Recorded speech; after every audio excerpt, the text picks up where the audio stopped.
If you search Steam for surfing games, you're not gonna find a lot. Now, I'm not talking about surfing tornadoes in Battlefield 2042.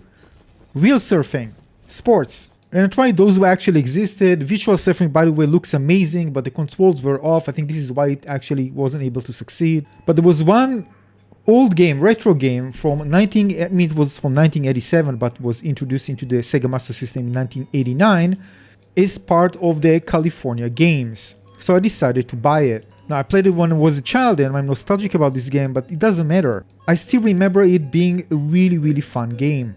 And the fact that I remember that means that, well, I need at least to try it again. Now, just want to add, there's also a second version for it later that was released, but the original one is actually available on Steam. I see California Games, and it contains all the version for Commodore 64, DOS, Atari, Lynx, NES, SMS, and Genesis. But it was released for many others, like Mega Drive, Atari 2600, Amiga, Atari ST, ZX Spectrum. But you can see that on Steam, maybe a few people care about that. Now, this game is special. Now, you say, alright, this is just an old game. Now, this game had some really important mechanics. Now, this is straight from the manual, so we can actually read it, but I'm going to explain to you quickly. So in general, the final score is based on how well you use the wave. Riding along straight, far out in front of the brake counts for very little. Take risk. The more risk you take to do your stunts, the more points you will earn.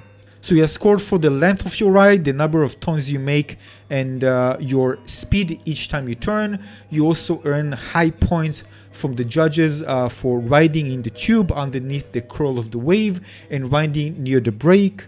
Also, catching air scores extra points right up to the top of the wave until the end of your board clears the crest, then turn and continue your ride. So you actually know how much you get. For example, for jumps, you get a maximum of 2.5 points. For number of turns, maximum 2.5 points. Tubes, the same, maximum. And time on the surfboard, maximum 1.5 points.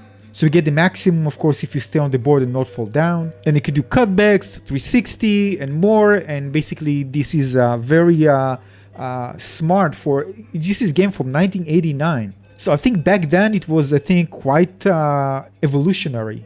And the controls are very tight and it's a skill-based game. You need to time things right. And once you're able to do that, it's very, very satisfying. Oh, man. I will do it. Oh, come on. Oh, come on. There's no momentum. I think if it's just gonna go like this, maybe we can. Almost. All right, let's try again. I will do it. Nice. Yes. Finally.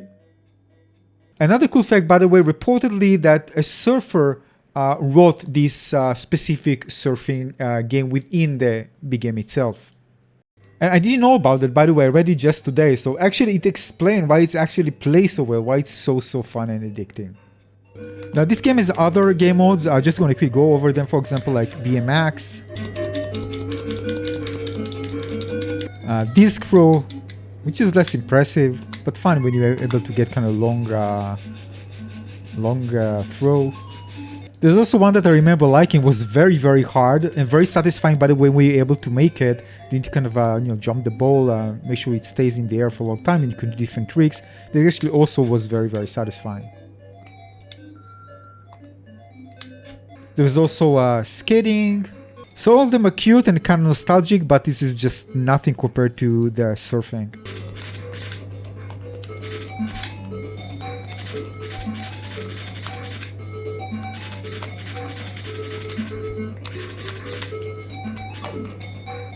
Now, there's also a scoreboard, and you can choose, for example, represent the company, like OP, Santa Cruz, Aussie. Probably remember them. If you don't remember, Casio. So, and the cool thing is, again, you have the high score, you have the judges, so it's really fun kind of waiting to see how you perform at the end and what score you get. So, although this specific game mode is the one that I'm actually was only interested in terms of California games. Now, another cool thing, this is actually an Easter egg, that if you wipe out and waited in the water too long, a shark fin would eventually appear, accompanied by a kind of cheeky 8-bit rendition of the Jaws theme, a terrifying kind of Easter egg for kids at the time.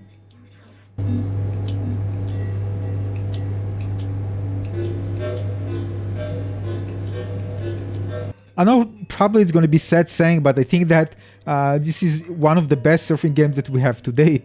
So just imagine really high quality dedicated surfing game, how amazing this one can be. But maybe I'm missing something. Maybe there is one that I'm missing. If so, by the way, let me know in the comment section below. Nonetheless, so it's a really fun game, and if you're searching for a surfing game, I recommend this one. And of course, if you have the retro consoles, or if you just want to try it out, of course, it's available also on Steam. Thanks for watching.